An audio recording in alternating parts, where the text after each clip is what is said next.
အခုဘုန်းကြီးတို့နေတဲ့ကဘာမြေကြီးဟာဒီအချိန်တိုလေးနဲ့ပြောင်းသွားကြတာတွေရှိသလိုပဲအချိန်အလွန်ကြာညောင်းသွားတဲ့အခါလဲဒီကဘာကြီးဟာမြူမုံလေးတော့မကြမ်းအောင်ပျက်စီးသွားမှာပဲဖြစ်တယ်နောက်ဆုံးမှာအာဂတဟင်းလင်းပြင်ကြီးထဲမှာမြူမုံလေးတမုံစာလောက်တော့မရှိတော့အောင်ကဘာကြီးဟာပျောက်ကွယ်သွားမှာဖြစ်တယ်အဲလိုပျောက်ကွယ်သွားပြီးတော့သင်္ခါရတရားရဲ့သဘောတရားအရအဟောင်းတွေပျောက်ကွယ်သွားတဲ့အခါအသစ်တွေဟာပေါ်ထွန်းလာတတ်တယ်အဲလိုအသစ်တွေပေါ်ထွန်းလာတာ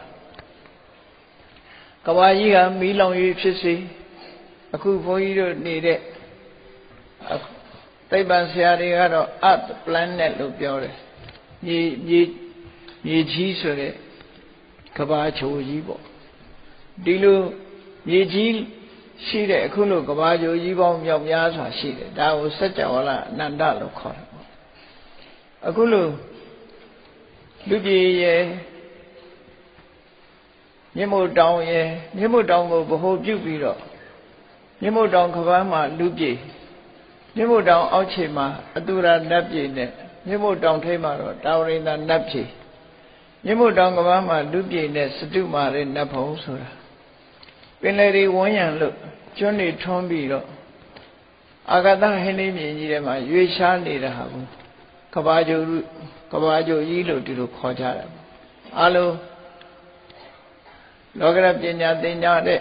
ကလေးတွေဆိုရင်ဒါကဘာလုံးကြီးလို့ပြောကြတာပေါ့နော်အာဂတထဲမှာလွင့်ပြနေတဲ့အရာကြီးတစ်ခုအဲ့တော့မြင့်မို့တောင်ဆိုတာလဲဘုန်းကြီးတို့တွေကဘယ်မှာနေတာတုံးလို့မေးလို့ရှိရင်မြင့်မို့တောင်ခပန်းမှာနေကြတာလူပြေကမြင့်မို့တောင်ခပန်းနေကြအဲ့တော့အမတမကြီးမားသည့်အတွက်ကြောင့်ကိုနေတဲ့နေရာကမြင့်မို့တောင်ဆိုတာရှာဖို့မတမခက်တယ်ကိုနေတာကမြင့်မို့တောင်ခပန်းမှာရှိတယ်မြင့်မို့တောင်ကြီးကတဝက်လောက်ကပင်လယ်ထဲမှာမြုပ်ပြီးတော့တဝက်လောက်ပဲပေါ်နေတဲ့အနေအထားတစ်ခုရှိတယ်ဒါကြောင့်မို့ကဘာမြေကြီးဟာရှည်ထဲမှာတပိုင်းမြုပ်ပြီးတပိုင်းပေါ်နေတဲ့အရာကြီးသာဖြစ်တယ်အဲလိုအာဂါသထဲမှာရှိနေတဲ့ကဘာချိုကြီးထဲမှာကဘာချိုပေါင်းမြောက်များစွာမြို့တောင်တစ်လုံးနေစัจ java လနေတစင်းလာတစင်းတို့ရဲ့လက်ပတ်ထွန်းလင်းရာဧရိယာတစ်ခုအဲလိုဧရိယာတစ်ခုကိုစัจ java လတစ်ခုအနေနဲ့ဖွဲ့စည်းပြီးတော့ဖော်ပြထားတာဒါစာပေကျမ်းကမှလည်းပဲပါဠိစာပေမှာလည်းဒီလိုပဲဖော်ပြတာဒါကြီးကသင်္ခါရသဘောတရားအရာကြဒီနေ့ကျတော့ပူပြင်းလာပြီးနေ9စင်းထွက်တဲ့အခါမှာမိလောင်ကျွမ်းပြီးတော့ပျောက်ကွယ်သွားမှာပဲဖြစ်တယ်မိလောင်ကျွမ်းပြီးတော့အချိန်ချင်းပျောက်ကွယ်သွားပြီးတဲ့နောက်မှာတစ်ချိန်ကတော့ဘာပေါ်လာတတ်တုံးဆိုရင်ရှည်ဖြတ်တဲ့ကဘာပေါ်လာမိုးမယမနာမိုးတွေရွာလွန်းတဲ့အခါမှာလဲဒီကဘာမြေကြီးဟာဤပျော်သွားပြီးတော့အရေးဖြစ်ပြီးတော့ပျောက်ကွယ်သွားမှာယမယံခါကျတော့လေဖြစ်တဲ့ကဘာဆိုတာလဲကျုံသေးတယ်လေမုန်တိုင်းကြီးကျယ်တိုက်ပြီးတစ်ခုနဲ့တစ်ခုကဘာကြိုကြီးတွေစัจ java လကြီးတွေဟာတစ်ခုနဲ့တစ်ခုတိုက်ပြီးတော့အမုံမွားဘဝပြိုကွဲပြီးအမုံမွားဘဝရောက်သွားတဲ့အခါမျိုးကျတော့လေဖြတ်တယ်လို့ခေါ်တယ်အဲ့တော့မီးဖြတ်တဲ့ကဘာ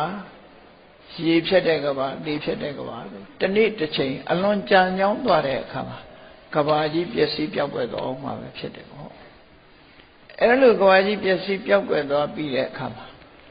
ပျောက်သွားတာရဲ့အစားဆိုတာနောက်တစ်ခါပြန်ပေါ်လာပြန်တယ်အကြောင်းတရားတွေနဲ့ပြန်ပေါ်လာတဲ့အခါမှာကဘာပြုမိုးကြီးရွာတယ်လို့မယမနာမိုးတွေရွာချလိုက်တာအဲ့ဒီအာဂတဟင်းလင်းပြင်ကြီးတစ်ခုလုံးဟာမိုးရေတွေပြည့်သွားမိုးရေတွေပြည့်ရနေပြီးတော့နွားတို့များကိုနှွေးလိုက်တဲ့အခါမှာအပေါ်ကျော်လေးတင်းလာတယ်လို့ပဲမိုးရွာချလိုက်တဲ့မိုးရေပြင်မျက်နှာပြင်ကြီးဟာလည်းပဲအပေါ်ကျော်လေးတင်းလာပြီးတော့မြေအဖြစ်ကိုတဖြည်းဖြည်းပြောင်းလဲရောက်ရှိလာတယ်လို့ဒီလိုဆိုတယ်နော်ဒါကြောင့်မို့ဆိုကြတာကအောက်ကလေထုရဲ့အထက်ကရေထုရဲ့အထက်ကမြေထုလို့သူတို့ပြောတာ အဲ့ဒါလို့ကဘာကြီးဟာအမှန်တမ်းကြီးမားတာဆိုတော့မြတ်စွာဘုရားဟောလို့သာမှတ်ထားဘယ်တန်ကြီးမားတဲ့အရာကြီးကိုလူမျက်လုံးနဲ့အကုန်လုံးစုပြီးတော့တစ်ချိန်ရဲ့မြင်မို့ဆိုတာအလွန်ခဲနေပေါ့နော်အဲ့ဒါလို့ကဘာပြုမိုးကြီးရွာလိုက်တဲ့အခါမှာရေပြင်ကြီးဖြစ်သွားတဲ့အချိန်မှာရေရှိလို့ရှိရင်ကြာဆိုတာရှိလားစိုက်ပျိုးစရာမလိုဘဲနဲ့ရေရှိရင်ကြာပင်ကပေါက်လာမြေရှိလို့ရှိရင်လည်းမြေစာပင်ဆိုတဲ့မြက်ကလည်းပေါက်လာအဲ့လိုမျိုးလို့ရေရှိလိုက်တာနဲ့တပြိုင်နက်ကဘာဥကာလမှာအလုတ်လျောက်ကြာပင်ကြီးတွေကြာဘူးကြီးတွေပေါ်ထွန်းထွက်လာတယ်အဲ့ဒီအချိန်မှာလူပြေဆိုတာမရှိသေးဘူးလူကဘာမရှိသေးဘူးပျက်စီးတဲ့ပါမသွားတဲ့မြမာကြီးတွေမြမပုံသားနဲ့ပျက်စီးတာလွတ်တဲ့မြမပုံကမြမာကြီးတွေသာလေဒီရှိတယ်လူပြေနတ်ပြေဆိုတာပျောက်ကွယ်ပြီးတော့သွားတယ်အဲ့ဒီလိုကဘာကြီးပြန်တည်လာဖို့ပထမဆုံးရွာချတဲ့မိုးနှစ်ပေါင်းများစွာအကြာကြီးကြားလာအောင်ကြာပြီဆိုတဲ့အခါမှာအဲ့ဒီကြာဘူးကြီးတွေပေါ်ထွက်လာတယ်အဲ့ဒီကြာဘူးကြီးတွေဟာကဘာတိုင်းမှာပေါ်သလားလို့ဆိုမပေါ်ဘူးရမယခါတခါတရံကြလို့ရှိရင်အချိန်တော်တော်များများကဘာတွေမှာရေပြင်ကြီးဖြစ်လာပြီးတဲ့နောက်ကြာမပေါက်တဲ့ကဘာတွေကလည်းအများကြီးပဲကြာမပေါက်ဘူးဆိုရင်အဲ့ဒီကဘာမှာဖျားမပွင့်တော့ဘူးလို့သုံးညကဘာ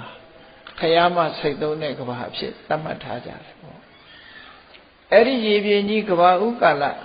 ကဘာတည်တဲ့ရေပြင်ကြီးထဲမှာကြာဘူးလေးတစ်ဖူးလောက်ပေါ်ပြီးတော့လာပြီဆိုလို့ရှိရင်အဲ့ဒီကဘာဟာဖျားတဆူပွဲမဲ့ကဘာလို့ခေါ်တယ်အဲ့ဒါကဘာနဲ့ကြာနဲ့ဖျားပွဲမပွဲအထိမ့်မှတ်တစ်ခုဘယ်သူတွေကသိကြသလဲလို့ဆိုရင်တက်တန်းရှိကြတဲ့ပြမကြီးတွေကသိကြတယ်တဲ့ဒါကြောင့်မို့ကြာဘူးလေးတဘူးတွေးပြီးဆိုလို့ရှိရင်အဲ့ဒီကဘာကိုဖျားတဆူပွဲမဲ့ကဘာဆိုပြီးတာရကဘာလို့ခေါ်တယ်တဆူတာရတိပိဋကတရ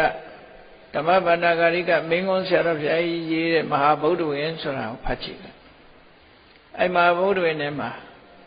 ဒီမှတ်တမ်းလေးပါတယ်တဆူတာရဘုရားတဆူပွင့်မဲ့ကဘာကိုတာရကဘာလို့ဘုရားတဆူပွင့်မဲ့ဆိုတာကိုကျွတ်တင်ပြီးတော့ဘာကသိတယ်ဆိုကြာနမိတ်ကနေပြကြာဘူးတဘူးကဘာရည်ပြင်းကြီးထဲမှာကဘာတီးတဲ့ရေမျက်နှာပြင်ပေါ်မှာကြာဘူးတဘူးထွက်လာပြီဆိုရင်အဲ့ဒီကဘာမှာဘုရားတဆူပွင့်မယ်လို့သူတို့ဆိုတယ်နောက်တစ်ခါကြာဘူးနှစ်ဘူးတွေ့ပြီဆိုလို့ရှိရင်နှစ်မန္တကဘာလို့ခေါ်တယ်ဘုရားနှစ်ဆူပွင့်တဲ့မန္တကဘာအဲ့တော့ဘုရားနှစ်ဆူပွင့်မယ်ဆိုတဲ့အထိမ့်မှတ်ကိုကြည့်လိုက်ရင်ကြာဘူးကြီးကနှစ်ဘူးတွေ့ရတယ်အဲ့ဒါဆိုရင်ဘုရားနှစ်ဆူပွင့်ပြီနောက်တစ်ခါကြာဘူးသုံးပွင့်တွေ့ရပြီဆိုရင်အဲ့ဒီကဘာကိုဝရကဘာလို့ခေါ်တယ်ဝရသုံးစုဘုရားသုံးစုပွင့်မယ်အဲ့ဒီကဘာကြာဘူးနဲ့ဘုရားကိုသတ်မှတ်ပြထားတာနော်နောက်တစ်ခါကြာဘူးကြီးက၄ဘူးပေါ်နေတယ်ဆိုလို့ရှိရင်တာရမန္တကဘာတဲ့ဘုရားလေးစုပွင့်တဲ့ကဘာလို့သူတို့ဆိုတယ်ဟောဒီဘုန်းကြီးတို့လူဖြစ်ရတဲ့ဒီကဘာမှာကြတော့ဘုရား၅စုပွင့်တာမို့ကြာဘူးကြီးကကဘာဥက္ကလမှာ၅ခုပေါ်ခဲ့ဘူးတယ်အဲ့ဒီ၅ခုကြာဘူးကြီးပေါ်ထွက်လာခဲ့တာပေါ်ထွက်လာတဲ့အခါကျတော့ဓမ္မကြီးတွေဝန္တာအာရဟာဒီကဘာတော့ဘုရား၅စုပွင့်တော့မှာပဲဘုရား၅စုတဲ့ပူပွင့်တဲ့ကဘာဆိုတာမှတ်တမ်းမရှိဘူးနော်၅စုဟာအများဆုံးပဲလို့သူဆိုရမှာအဲ့တော့ကြာဘူးကြီး၅ခုတွေ့တဲ့အခါမှာ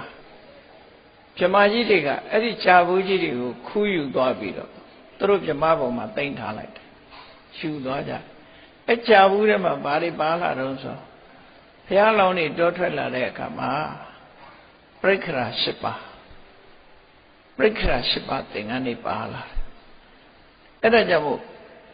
မတန်တတန်းရှိတဲ့ဗြဟ္မာကြီးတွေလူတွေရဲ့တက်တန်းနဲ့ဆိုရင်တော့မမေ့ဘူးပေါ့ကြာဘူးကြီး၅ဘူးကိုခူးယူသွားပြီးတော့ဗြဟ္မပြေမှာအလှဆင်ထားလိုက်ကြအဲ့ကြာဘူးကြီးတွေထဲမှာ ဒီဇာသင်္ကန်းနဲ့ပြိက္ခရာ10ပါးဆိုတာပါလာဒီကနေ့ခေတ်လို့ကြာရိုးသွားရက်တဲ့ဇာသင်္ကန်းမဟုတ်ဘူးနော်ဇာသင်္ကန်းလို့ပြောတာကဘာဥကာလကကြာဘူးထဲမှာပါလာတဲ့သင်္ကန်းကိုဇာသင်္ကန်းလို့ခေါ်တာဒီကနေ့ခေတ်တော့ကြာရိုးလေးတွေကိုမြင်ပြီးတော့ဖြင်ချမ်းလို့ဟာရက်ထားတာကိုဇာသင်္ကန်းဆိုပြီးတော့ခေါ်နေကြတယ်နော်ဒီမြတ်စွာဘုရားလောင်းတောထွက်တဲ့အခါကတ်တဲ့ဇာသင်္ကန်းကအဲ့ဒီဇာသင်္ကန်းမဟုတ်ဘူးအဗ္ဗဓမ္မကောင်းတဲ့ကြာဘူးထဲမှာပါလာတဲ့ပြိက္ခရာ10ပါးသင်္ကန်းမျိုးသာလင်ဖြစ်တယ်ဆိုတော့ရောထွေးပြီးမမှတ်ကြနဲ့ပေါ့နော်ကြာရိုးကဖြစ်တဲ့ဇာသင်္ကန်းမဟုတ်ဘူးကြာဘူးတဲ့ကကဘာဥကာလမှာရရှိတဲ့ပြိက္ခရာ10ပါးဇာသင်္ကန်းလို့ဒီလိုခေါ်တယ်အဲ့တော့ဗာဒကဘာမှာဝန္တာเสียကြာဘူးကြီး၅ဘူးရတော့ဓမ္မကြီးတွေကကောက်ယူသိမ်းထားတယ်သိမ်းထားလို့ဒီကဘာကတော့အကောင်းဆုံးကဘာဖြစ်လို့ဗဒ္ဒကဘာမင်္ဂလာအရှိဆုံးကဘာဗဒ္ဒဆိုတာကောင်းခြင်းမင်္ဂလာဆိုအဓိပ္ပာယ်ရနော်မင်္ဂလာရှိတဲ့ကဘာကြီးဖះ၅စုတောင်ပွင့်တယ်အဲ့ဒီဖះ၅စုတောင်ပွင့်မဲ့ကဘာကြီးထဲမှာဘုန်းကြီးတို့တွေလူလာဖြစ်ကြတယ်လူလာဖြစ်တဲ့အခါမှာပထမဘုရားတို့ကတွေးလိုက်သလားမတွေးလိုက်ဘူးလားလည်းမပြောနိုင်ဘူးပေါ့မတွေးလိုက်ဘူးဆိုရင်လွဲချော်ခဲ့တယ်ဒုတိယဘုရားတို့ကရောဆိုမတွေးလိုက်ဘူးဆိုရင်လွဲချော်ခဲ့ပြန်တတိယဘုရားပွင့်တဲ့ချိန်တော့လည်းလွဲချော်ခဲ့ပြန်စတုထအခုလက်ရှိဂေါရမဘုရားလက်ထက်မှာလည်းတတ်တော်တရားမမိလိုက်ဘူးသို့တော့မြတ်စွာဘုရားရဲ့တတ်တော်မွေတော်တွေဘုရားဟောတဲ့တရားတွေအပြည့်အစုံကြားနာခွင့်ရနေတော့ဖះတွေးရလိုက်တယ်လို့ကံကောင်းတယ်လို့ပြောနော်ဖះကိုဖះရဲ့အဆုံးအမတရားတော်တွေကိုသိရှိကြားနာခွင့်ကျင့်သုံးလိုက်နာခွင့်တရားအထုတ်ခွင့်တွေရလို့ဂေါရမဗုဒ္ဓကိုတော့မမိလိုက်ဘူးလို့မဆိုရအောင်မိလိုက်တယ်လို့ဒီလိုပြောအဲ့တော့ဒီမိလိုက်တဲ့ဖះနဲ့ကြုံရဲ့တန်းနဲ့မလိုက်သေးဘူးနောက်ဖះစောင့်တဲ့လူလည်းရှိကောင်းရှိမှာပေါ့နော်နောက်ဘုရားနဲ့လွဲချော်သွားပြန်လဲနောက်ဘုရားဆောင်အောင်ပါတချို့တော့ပါရမီမပြည့်သေးလို့တို့ကပါရမီနည်းနေသေးလို့ဒီဘဝတော့တရားရရမှာမဟုတ်ပါဘူးလို့စစ်မတိုက်ခင်ကအရှုံးပေးတဲ့လူမျိုးလို့ပေါ့အဲ့လိုရှုံးပေးပြီးတော့နေကြတယ်အကယ်၍ချစ်တန်းဝင်နေပါတယ်တဏှာကလွတ်ချင်ပါတယ်ဆိုရင်နိလန်းနေအပြည့်စုံရှိတယ်နိလန်းနေအပြည့်စုံသင်ယူပြီးတော့အသက်ဆုံးပြီးတော့ကျိုးပန်းအထုတ်တရားကိုကျင့်သုံးလိုက်နိုင်မယ်ဆိုရင်တော့မြတ်စွာဘုရားကဘယ်လိုဟောထားတော့ဆိုဣမိသသုပတ္တဘိက္ခုသမ္မာဝိဟရေယောအတုံညောလောကောအရဟံတေဟိအတ္တငါဟောပြောထားတဲ့တရားဓမ္မတိုင်းဟောဒီယဟန်တွေကကောင်းကောင်းလိုက်တာကျင့်သုံးကြမယ်ဆိုရင်လောကကြီးမှာယဟန္တာမစိတ်သုံးပါဘူးလို့ဒီလိုဟောခဲ့တယ်နော်ယဟန္တာမစိတ်သုံးဘူးဘာဖြစ်လို့လဲဆိုရင်ယဟန္တာဖြစ်ကြောင်းကျင့်စဉ်ကမပြောက်သေးဘူးမပြောက်သေးသည့်အတွက်ကြောင့်လမ်းမပြောက်သေးဘူးလမ်းတော့ရှောင်အောင်လေဒါပေမဲ့တုံးနဲ့တူမတူဘူးတချို့ကြတော့အမတန်ရှီဝေးတဲ့ခရီးကြီးဖြစ်ကောင်းဖြစ်တချို့ကြတော့အနီးလေးလည်းဖြစ်ကောင်းဖြစ်သူ့ရဲ့အရေးချင်းအားလျော်စွာဝေးလံတဲ့ခရီးကြီးကိုရှောက်လန်းရတာလည်းဖြစ်မယ်သို့မဟုတ်လို့ရှိရင်လည်းဒီအချိန်တူတူအတွင်းနဲ့တရားတို့တရားများရသွားနိုင်တယ်အကယ်၍ဆန္ဒရှိပြီဆိုလို့ရှိရင်ကျွတ်တန်းဝင်နိုင်တယ်လို့သူဆိုများသောအားဖြင့်လူတွေမှာအရေးချင်းရှိကြပါတယ်တဲ့ဘာကလိုနေတယ်လဲဆိုရင်ဆန္ဒမရှိတာမကျွတ်ချင်သေးဘူးမကျွတ်ချင်သေးတော့ပါရမီချပြီးတော့တိမ်ညပြန်တာပေါ့နော်အဲ့ဒီလိုဆိုလို့တယ်တို့ဒီဘဝတော့မကျွတ်သေးပါဘူးပါရမီမပြည့်သေးလို့ဆိုပြီးတော့ပြန်ဆောင်ကြတယ်အဲ့ဒီလိုလိုက်ချင်ပြီဆိုရင်တော့လိုက်လို့ရတယ်လို့ဆိုလို့တယ်ပေါ့အဲ့တော့ဘုရားငါးစုပွင့်တဲ့ကဘာမှာ၄စုမြောက်ကိုလာပြီးတော့ဘုန်းကြီးတို့တွေကံကောင်းကြလို့တွေ့ကြတယ်ဒါကြောင့်မို့လို့အခုဒီရကားစတောင်ဒေသမှာတွေ့ဆုံပြီးသားပွင့်တော်မူပြီးသားဘုရား၄စုကိုပူဇော်တဲ့အနေအားဖြင့်မဟာဗဒ္ဒမုနိဗဒ္ဒကမမှာပွင့်တော်မူတဲ့ဘုရား၄စုကို ပူဇော်တဲ့အနေနဲ့တည်ထားကိုယ်ွယ်တဲ့စိတ်ကြောကြီးဖြစ်တယ်အဲ့ဒါကိုမမိတ်မလျော့တို့တွေဟာဂေါတမဗုဒ္ဓလို့ဆိုရဲလက်ရှိတရားဓမ္မတွေအဆုံးအမတွေတည်ရှိနေတဲ့မြတ်စွာဘုရားရဲ့သာသနာတော်နဲ့ကြုံတွေ့ပြီးလူဘဝရောက်နေကြတယ်တို့တွေအကယ်၍ဆန္ဒရှိမယ်ဆိုလို့ရှိရင်တရားဓုတရားမြတ်ရနိုင်ပါတယ်ချင်းကြံကြုတ်ကိုအားထုတ်နေမယ်ဆိုရင်စာပေကျမ်းဂန်မှာဘယ်လောက်ထိအောင်အားပေးထားတော့ဆိုလို့ရှိရင်အေးတရားနိလန်းတိုင်းကျင့်နေမှန်မှန်ကန်ကန်သာကျင့်နေခရီးမျိုးခရီးလိုပဲဘယ်လောက်ဝေးတဲ့ခရီးပဲဖြစ်ဖြစ်ကုန်းချောင်းလျှောက်နေလမ်းဆုံးရင်ရောက်မှာလမ်းမဆုံးသေးရင်တော့မရောက်သေးဘူး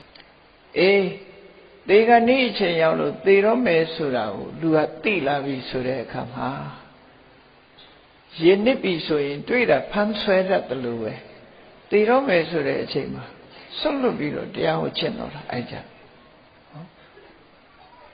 ဘဝတစ်ခုကဆွတ်လွတ်ရတော့မယ်ဆိုတဲ့အချိန်မှာကြောက်လာတစီ6တဲ့ကဣတိပိသောကုံရွတ်တယ်လို့ပေါ့နော်အဲ့ဒါလို့နေမှာသေတော့မယ်ဆိုတဲ့အခါမှာတရားကိုအပြတ်အားထုတ်အဲ့ဒါလို့အပြတ်အားထုတ်တဲ့ပုဂ္ဂိုလ်တွေဟာသေကံဤလေးမှတရားဓုတရားမြတ်ရသွားနိုင်တယ်ဆိုရယ်အခွင့်အရေးပေးထားတယ်ဒါဖြင့်သေတဲ့အချိန်လေးမှာတရားဓုမရဘဲနဲ့လွဲချော်သွားတယ်ဆိုရင်အေးတရားထုတ်ရင်သေသွားသည့်အတွက်ကြောင့်ဓမ္မတဖို့မရလိုက်ပါဘူးဆိုပါစို့နတ်သွားဖြစ်တယ်နတ်ပြည်မှာသွားဖြစ်တယ်နတ်ပြည်သွားဖြစ်တဲ့အခါကျတော့လူဘဝတုန်းကသင်ယူအထုတ်ခဲ့တဲ့တရားတွေချက်ချင်းကြီးတတိကိုယ့်ဘက်ကိုတတိယပြီးတော့ချက်ချင်းတရားဓုရသွားတယ်တဲ့နတ်ဘဝမှာတရားဓုရသွားအကယ်၍ကိုယ့်ကိုရုပ်တရက်အိယာကဖြတ်ခနဲ့နိုးလာတယ်လို့အသေးဆန်းနေတဲ့အတိတ်ဘဝကိုမစင်စားမိသေးတဲ့အချိန်မှာဆိုလို့ရှိရင်လေတကယ်ချင်းပေါင်းတဲ့နတ်ပြည်ရောက်နေတဲ့ပုဂ္ဂိုလ်တွေကနှုတ်ဆက်စကားပြောကြပြီးတို့ဘယ်တော့မှဒီတရားတွေကျင့်ခဲ့တာလို့ဆိုတာတွေကိုပြောလိုက်ရင်ချက်ချင်းတတိယပြီးတရားဓုတရားမြတ်ရသွားတယ်ဒီလိုဆိုနော်အဲ့ဒါလို့မဟုတ်ရင်လည်းပဲနတ်ပြည်မှာလည်းပဲတရားပွဲတွေရှိတယ်တဲ့ဒီလိုပဲနတ်ဘဝမှာပြောသွားနေရင်ကနေပြီးတော့တခါပြမမင်းကြီးတဏ္ဍကုမာရဆိုတဲ့ပြမကြီးကလည်းပဲဆင်းလာပြီးတော့နတ်ပြည်မှာတရားဟောလို့ရှိတယ်အရိယနတ်သားတွေကလည်းရှိတယ်အဲ့ဒီလိုတရားလာဟောတဲ့အခါမှာဒီတရားတွေငါကြားဘူးပါတယ်နာဘူးပါတယ်ဆိုတဲ့တတိလေးဖြစ်လိုက်တာကနောက်ကျသေးတယ်ချက်ချင်းတရားဓုရသွားတယ်ညံထက်တာသူတို့အဲ့ဒါကြောင့်မို့လို့အခွင့်အရေးဟာတရားထုတ်နေတဲ့ပုဂ္ဂိုလ်ဟာဒီဘဝမှာရနိုင်တယ်မရဘူးဆိုရင်သေကံဤချိန်လေးမှာရမယ်နောက်ဆုံးချိန်မှာရမယ်အဲ့ဒီချိန်မရလို့လွဲချော်သွားရင်နတ်သားဖြစ်ရင်ရတယ်ဒါဖြင့်အဲ့ဒါကိုလည်းတခါလွဲတော့အောင်ပဲမရသေးဘူးဆိုလို့ရှိရင်စိတ်မပူနဲ့လွဲချော်သွားတဲ့အခါမှာနောက်ဖရာတဆူနဲ့တွေ့ပြီးတရားဟောလိုက်တာနဲ့ဝိတ္တခါရုံးလို့ပေါ့ခုနှစ်နှစ်အရွယ်လေးမှာဖရာဟောလိုက်တဲ့တရားနာလိုက်တာနဲ့ပဲတရားဓုရသွားနိုင်တယ်ဒီလိုဆိုတယ်နော်တခါအဲ့ဒီဖရာပွင့်တာနဲ့မကြုံဘူးလွဲချော်နေပြန်ပြီတရားဓုမရဘူးဆိုလို့ရှိရင်ဖရာမပွင့်တဲ့ကဘာမျိုးမှာမပွင့်ခင်မှာဒီပိစိကဗုဒ္ဓတွေဆိုတာပေါ်ပေါက်တတ်တယ်ပေါ့အဲ့ဒီပိစိကဗုဒ္ဓပေါ်ပေါက်နေတဲ့အချိန်ခါမျိုးမှာဆိုရင်တရားထုတ်တဲ့ပုဂ္ဂိုလ်ဒီသူ့ကိုယ်ပိုင်ဉာဏ်နဲ့အသိဉာဏ်နဲ့ထိုးထွင်းပြီးဘု து တရားမှနားကြမလို့ပဲနဲ့ပိစိကဗောဓိဉာဏ်ရပြီးပိစိကဗုဒ္ဓအဖြစ်ကျွတ်တန်းဝင်နိုင်ပါတယ်လို့ဟောအခွင့်အလမ်းနေတရားထုတ်ပြီဆိုရင်ဒီအခွင့်အလမ်းနေရှိတယ်လို့ပြောတာနော်အဲ့ဒီအခွင့်အလမ်းနေရနိုင်တယ်လို့ဆိုတယ်ဒါကြောင့်မို့ဒီဗတ္တကဘာမှာကြာငါဘူးပွင့်တာကိုကြည့်ပြီးတော့ဖျားငါးစုပွင့်လိုက်မယ်ဆိုပြီးတော့အထိတ်မှတ်ကြာပွင့်ကြီးတွေပြမပြေမှာတိမ့်ထားတာကြာဘူးကြီးတွေတိမ့်ထားတာကြာဘူးကြီးတပူးကြံနေတယ်လို့ဆိုလို့တယ်အဲ့တော့ဒီဝိနည်းမှုပြည်သာဖျားငါးစုကိုမြုပ်မှန်းပြီးတော့ပူဇော်တဲ့အနေနဲ့မဟာဗတ္ထမုနိဗတ္တကဘာမှာပွင့်တော်မူတဲ့ ရှင်တော်မြတ်ဖရာများဆိုတဲ့အမည်နာမနဲ့ထီးစေတီတော်ကိုတည်ထားကိုးကွယ်တယ်ဖရာကျောင်းတော်အနေနဲ့တည်ထားကိုးကွယ်ထားတာဖြစ်တယ်ပေါ့တပန်းမဟာဗတ္တမုနိဖရာရဲ့မဟာယန်တိုင်းလို့ဆိုတဲ့နေရာမှာတိုင်းအစာမလုပ်ထားတော့ဆိုဂေါတမဗုဒ္ဓရဲ့လက်ဝဲတော်ရံတာဝကမဟာတာဝက40နဲ့လက်ရတော်ရံမဟာတာဝက40အဲ့ဒီမဟာတာဝက80ဖရာကိုပူဇော်နေတဲ့ဟန်နဲ့မဟာတာဝက80ရံထားပြီးတော့ဖရာလေးစုကိုပူဇော်နေတဲ့တဒံပူဇော်ထားတာပဲဖြစ်တယ်ပေါ့ဒါကြောင့်မို့မဟာဗတ္တမုနိစေတီတော်ကြီးဟာဒီထူးခြားတဲ့ပူဇော်မှုကိုပူဇော်ကြအပေါ်ရောက်တဲ့အခါတိုင်းမှာဖရာလေးစုလုံးစလုံးရှိခိုးပူဇော်ခွင့်ရတယ်အဲ့တော့ဖရာလေးစုအကြောင်းလေးကိုဒီကနေ့ညမှတ်သားနာယူထားကြဖို့ပေါ့နော်ပွင့်တော်မူပြီးသားဖရာလေးစုရဲ့အကြောင်းကိုအဓိကထားပြီးတော့မှတ်သားနာယူဖို့ပဲအေးကြာနဲ့သတ်မှတ်ပြီးတော့ပြောတဲ့ဟာကိုတသုတာရနှစ်မန္တဝရ3စုသာတာရမန္တ4စုပြပင်စဗတ္ထကာတသုတော်မှမပွင့်ကတုံညကကဘာလို့အဲ့ဒီမဟာဗုဒ္ဓရင်ပထမတွဲမှာမင်းကုန်းဆရာတော်ကြီးကဒီကြပြားလေးတစ်ခုစထားတာရှိတယ်နော်အဲ့ဒီကြပြားအရာဗတ္တကဘာဟာဘုရားငါးစုပွင့်တာနောက်တစ်စုကျန်သေးတယ်လို့အဲ့တော့ဘုရားငါးစုပွင့်တော်မူခဲ့တယ်ဘုရားငါးစုထဲမှာဒီပေါ်ရောက်ပြီးတော့ဖူးလိုက်တဲ့အခါမှာဘုရားလေးစုလုံးဟာပုံတူထုထားတာဖြစ်တယ်ပုံတူထုထားတာကိုတတိထားပြီးတော့ဒီစာကတ်ထားတာကိုမကြည့်နဲ့ဘာဘုရားဆိုတဲ့ဟာကိုမကြည့်သေးပဲနဲ့နော်ဘုရားရဲ့ဘွဲတော်ပေးမထားပဲနဲ့ဘာကိုကြည့်ရမလို့ဆိုဘောဓိပင်ကိုကြည့်ဘောဓိပင်ကိုကြည့်လိုက်ဘောဓိပင်ကြည့်ပြီးတော့ဒီအစုကတော့ဘယ်ဘုရားရဲ့ကိုရောစာဆိုတာဘောဓိပင်ကြည့်တာနဲ့သိနိုင်တယ်ပေါ့နော်အဲ့တော့ဘုရားငါးစုနဲ့ပတ်သက်ပြီးတော့မှတ်သားကြည့်အောင်ဒီကဘာမှာကဘာကြီးစတည်ပြီးတဲ့နောက်မှာလူတွေရဲ့တက်တန်းဟာအလွန်ရှည်လျားစွာအသင်္ကြန်တန်းထီအောင်တက်သွားတယ်တက်သွားပြီလူတွေအသက်ရှည်ခြင်းတိုင်းရှည်နတ်တွေတဲ့တောင်အသက်ပိုးရှည်တယ်မနမင်းကြီးဆိုလို့ရှိရင်သူကနတ်ပြည်ရောက်ပြီးတော့တာဝရိန္ဒနတ်ပြည်မှာတရားမင်းကြီးနဲ့တဝက်စီနတ်တွေကိုအုပ်ချုပ်တဲ့အချိန်မှာတောင်မှပဲသူနတ်ပြည်ရောက်တဲ့နှစ်ကစပြီးတော့တွက်လိုက်ရင်သူရှိနေတဲ့နတ်ပြည်ရောက်နေတဲ့အချိန်တွင်းမှာတောင်မှတရားတွေဟာပေါ်လာလိုက်သိဆုံးသွားလိုက်နဲ့စွတေသွားလိုက်နဲ့တရားပေါင်း36ယောက်တော့ရှိတယ်ဆိုတာအဲ့တော့နတ်တဲ့အသက်ရှည်တယ်လို့ပြောတရားပေါင်း36ယောက်လဲမှသူဟာသိဆုံးသွားတာအဲ့တော့သူတက်တန်းကအလုံးကိုရှည်အဲ့လိုလူတက်တန်းကတခါတည်းရန်ကျတော့အလုံးကိုရှည်လျားတာကနေပြီးတဖြည်းဖြည်းလူရဲ့တက်တန်းဟာရောကျလာအဲ့လိုရောကျလာလို့တသိန်းတန်းရောက်လာပြီတသိန်းတန်းအောက်ကိုဆင်းလာပြီဆိုတဲ့အချိန်မှာတသိန်းတန်းကနေပြီး100တန်းအတွင်းမှာဖရာတွေပွင့်နေရှိတယ်ဟောဒီဗတ္တကဘာမှာတသိန်းတန်းကနေပြီးတဖြည်းဖြည်းရောကျလာလိုက်တာလူရဲ့တက်တန်းဟာတသိန်းကနေရောကျလာတာဘယ်ထိအောင်ရောက်တုံးဆိုရင်တက်တန်း4000ထိအောင်ရောက်လာဘာလို့ဒီအသက်တွေတိုးလာတော့ဆိုမကောင်းမှုဒုစရိုက်တွေလောက်ကြတာမကောင်းမှုဒုစရိုက်တွေလောက်ပါများလို့မကောင်းတဲ့စိတ်ယုတ်တွေစိတ်ပုတ်တွေရှင်တဲ့နှလုံးထဲရောက်လာတဲ့အခါလူရဲ့အသက်တွေဟာတိုးလာတာတဖြည်းဖြည်းတဘာဝကိုအဲ့လိုတိုးတယ်မကောင်းတဲ့စိတ်တွေမွေးတဲ့အခါကျတော့ဒီလူတွေမိတီပြီးတော့နေရတဲ့အာဟာရနဲ့လူတွေမိတီပြီးတော့နေရတဲ့ယာတိဥထုလူဘဝမှာအသက်ရှင်ဖို့အတွက်ဥထုယာတိနဲ့အစာအာဟာရဒီနှစ်ခုကအရေးကြီးတာအမေကမွေးရုံမွေးပေးလိုက်တာအမေမွေးပေးတဲ့ခန္ဓာကိုယ်ကြီးဟာ နေ့ရာထောင်ချီတည်တတ်နေတယ်ဆိုတာဥဒုနဲ့အာဟာရကထိန်းသွားတာဖြစ်တယ်ပေါ့တက်တန်းတိုးတဲ့အချိန်မှာလူတွေဟာမကောင်းမှုအကုသိုလ်တွေကများလာတော့တက်တန်းတွေကတဖြည်းဖြည်းရော့ဆင်းလာဥဒုတွေကလူတွေစားတဲ့အစာအာဟာရသီးနှံတွေပေါ်မှာအစီဩဇာကိုရော့ချသွားစေတတ်တယ်မကောင်းတဲ့ဥဒုတွေကြောင့်ဥဒုကမကောင်းသည့်အတွက်ကြောင့်ဥဒုကဖောက်ပြန်တော့လူတွေဟာမြန်မြန်အသက်တိုးလာကြတယ်ဥဒုအဲ့ဒီဥဒုနဲ့စိုက်ပျိုးထားတဲ့သီးနှံတွေစိုက်ပျိုးတဲ့မြေစီတွေဆိုတာလဲရော့ကျလာတယ်ဒါကြောင့်မို့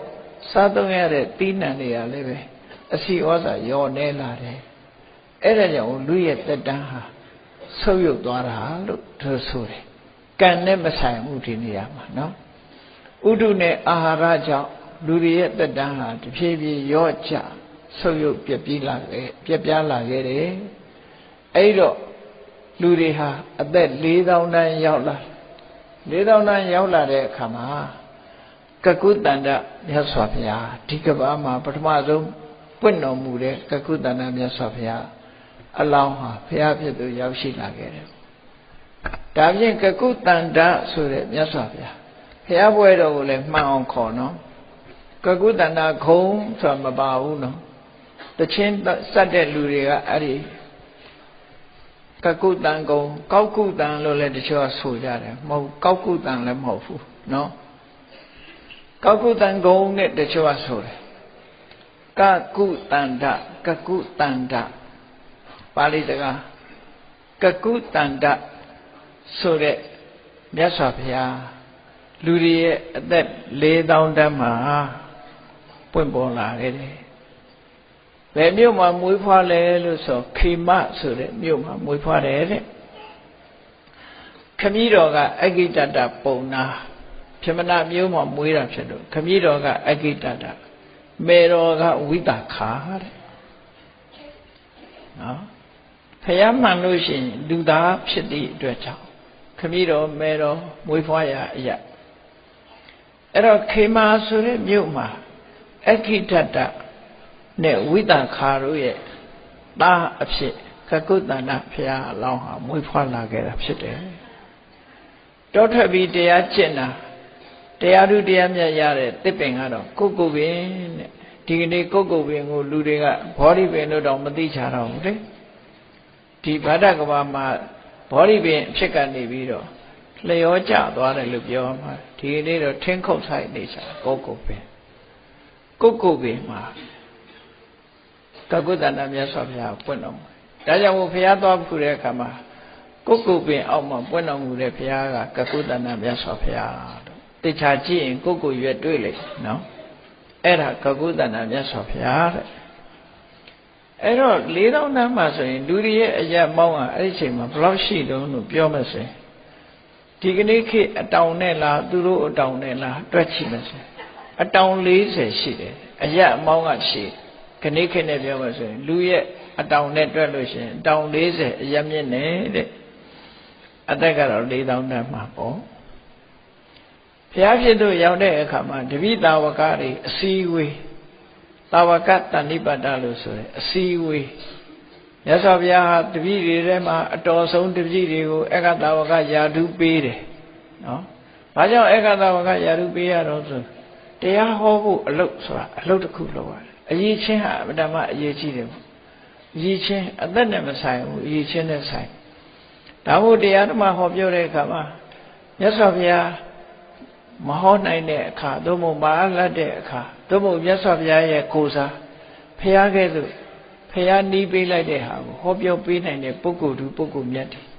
မြတ်စွာဘုရားတကူကြီးသလိုအတိုင်းတာတစ်ခုရမြတ်စွာဘုရားလောက်မကြီးတောင်မြတ်စွာဘုရားနိတကူကြီးတဲ့ပုဂ္ဂိုလ်ပညာထက်မြက်တဲ့ပုဂ္ဂိုလ်နဲ့တကူကြီးတဲ့ပုဂ္ဂိုလ်နှစ်ဦးရွေးချယ်ပြီးတော့ဧကသာဝကအမြတ်ဆုံးသာဝကဟာဆိုပြီးတော့ခံထားရတာရှိတယ်ပေါ့နော်တရားဟောတဲ့အခါမှာလဲမြတ်စွာဘုရားကအကျဉ်းချုပ်ဟောလိုက်ရင်သူကရှင်းလင်းပြီးအကျယ်ဟောနိုင်တဲ့စွမ်းရည်တတ်တရှိတယ်။ယမယံခါမြတ်စွာဘုရားရဲ့ကိုးစားတကူပြနိုင်တဲ့စွမ်းရည်တတ်တတွေရှိတယ်ဒီလိုဆိုလို့အဲ့တော့ပညာနဲ့တကူနဲ့ဘယ်လိုကွာတာတုံးလို့မေးလို့ရှိရင် ပညာသမားကဘာနဲ့တူတော့ဆိုစားနဲ့တူတယ်စားဆိုတာဘယ်စားဝယ်တယ်ပဲဖြစ်ဖြစ်စားလေးပါမှရတာရှိတယ်စားမပိုင်ပေါ့ပြက်ပြက်ဖြစ်တယ်ဒါပေမဲ့စားကိုမြင်ရလားဆိုမမြင်သူကအမြဲတမ်းပုံးကွယ်နေတယ်ဟင်းနဲ့ခတ်တယ်စားအလကားရဲရတယ်လို့ရှိမှမရှိတာနော်အိရှင်မတူပြောတယ်လို့စားဝဲတာထားတယ်စားရတယ်လို့တခါမှမရှိဟင်းခတ်တာနဲ့ကုန်တဲ့ဟုတ်တာစားဆိုတာစားရတာမှမဟုတ်တာဟင်းနဲ့ထဲ့တာနဲ့ပဲကုန်တာဟုတ်အဲ့တော့ပညာရှိဆိုတာစားနဲ့တူတယ်တဲ့သူမပါရင်ဘယ်နေရာမှမကောင်းပေါ့ပြက်ပြက်ချစ်ဖြစ်တယ်အစာအာဟာရအားလုံးပညာမပါလို့ရှိရင်အရာခသိမ်းကပေါ့ပြက်ချစ်ဒါပေမဲ့လို့သူကပေါ်လွင်ထင်ရှားသလားလို့ဆိုပညာရှိကမပေါ်လွင်ပြန်မှုတစ်ခါတည်းရကြတယ်တကူရှိတဲ့ပုဂ္ဂိုလ်ကပေါ်လွင်အဲ့တော့ဒီသာသနာမှာဆိုရင်ရှင်သာရိပုတ္တရာတို့ကရမယံခါရှင်မောက္ကလံလောက်မပေါ်လွင်မှုလေမေဂုံပု္ပ္ပာပြဿနာတွေမေးစရာရှိတယ်ဖြေရှင်းစရာရှိပြီဆိုရင်တော့အဲ့ဒီကြရင်တော့ပညာရှိဟာစီကြီးတစ်ဖွဲ့တီးမှမြည်တယ်လို့ဆိုတာပညာရှိမရှိရမေဂုံထုတ်ကြည့်လိုက်တာနဲ့သူကတော်တော်အကုန်ဖြေနိုင်တယ်လို့ဆိုလို့အဲ့တော့တကူရာဆိုတာသမထချင်းစဉ်ပေါ်မှာစွန့်ရည်တတိပြေဝတဲ့ပုဂ္ဂိုလ်တွေကတကူရာမှာမြင်ပါတယ်တကူရာမြင်မာတဲ့ပုဂ္ဂိုလ်ကတောင်ကြီးနဲ့အလားသဏ္ဍာန်တူတယ်ဘယ်ကနေကြည့်ကြည့်ထီထီကြီးသူ့မြင်နေတာတကူရှိပြီဆိုရင်လူတွေကအသိများတယ်ပေါ့ဒါကြောင့်ပညာရှိကြတော့စားခဲနဲ့ဥပမာပေးပြီးတော့တကူရှင်တွေကြတော့တောင်ကြီးနဲ့ဥပမာပေးထားတာတွေရှိတယ်နော်အဲ့တော့ကကုသနာမြတ်စွာဘုရားတာဝကပဏိပါဒတပိအစည်းအဝေးတွေမှာလုပ်တဲ့အခါမှာတပိတာဝကယဟန္တာပေါင်း4000တက်ရောက်တယ်အဲ့ဒီအစည်းအဝေးမှာအဲ့ဒီ4000တဲ့ကဝိတုရနဲ့သင်္စီဝဝိတုရဆိုတဲ့မထေရမြတ်ကိုရှင်သာရိပုတ္တရာလိုပညာရာလက်ရတော်ယံအက္ခတာဝကသင်္စီဝဆိုတဲ့မထေရမြတ်ကိုလက်ဝဲတော်ယံရှင်မောကလန်လိုတကူအရာဣတရက်နဲ့မြတ်စွာဘုရားခံထားတော်မူတယ်ကကုသနာမြတ်စွာဘုရားကိုလှုပ်ကြွေးပြုစုတဲ့ကိုရောရဲ့ဘွဲကတော့ရှင်ဗုဒ္ဓိစာလို့ခေါ်တယ်ဗုဒ္ဓိစာလို့ခေါ်တယ်အဲ့တော့အမျိုးသားတွေဒါအစွမ်းထက်သလားဆိုမဟုတ်ဘူးမြတ်စွာဘုရားရဲ့တပည့်တွေထဲမှာလက်ဝဲလက်ရထူးချွန်တဲ့အမျိုးသမီးတွေလည်းရှိတယ်နော်မျိုးသမီးတွေရှိတော့အက္ခတဝိကာလို့ဆိုတဲ့အမျိုးသမီးဘိက္ခုနီထဲမှာပါမာဆိုတဲ့ဘိက္ခုနီမနဲ့စံပါဆိုတဲ့ဘိက္ခုနီမတို့ဟာအထူးချွန်ထက်မြက်ဆုံးတပည့်တာဝကတာဝိကာနှစ်ဦးဖြစ်တယ်ကကုသန္တမြတ်စွာဘုရားလက်ထက်မှာအဲ့တော့ကကုသန္တမြတ်စွာဘုရားဟာအသက်4000မှာဘုရားရဲ့ထုံးတမ်းစင်လာပေါ့နော်ကောရဝမြတ်စွာဘုရားမှာ9ပုံပုံအသက်ကို9ပုံပုံ4ပုံပဲနေတယ်ပြိဋိဘစာနဲ့ကောရဝမြတ်စွာဘုရားအသက်100ထမ်း100ပြည့်အောင်မနေဘူး4ပုံပုံတော့9ပုံပုံ4ပုံပဲနေသွားတယ်အဲ့ဒါလိုပဲကကုသန္တမြတ်စွာဘုရားလည်း4ပုံပဲနေထိုင်ပြီးတော့ပြိဋိဘဆံသွားတယ်ပြိဋိဘဆံသွားတာနဲ့ပတ်သက်ပြီးတော့ဒီ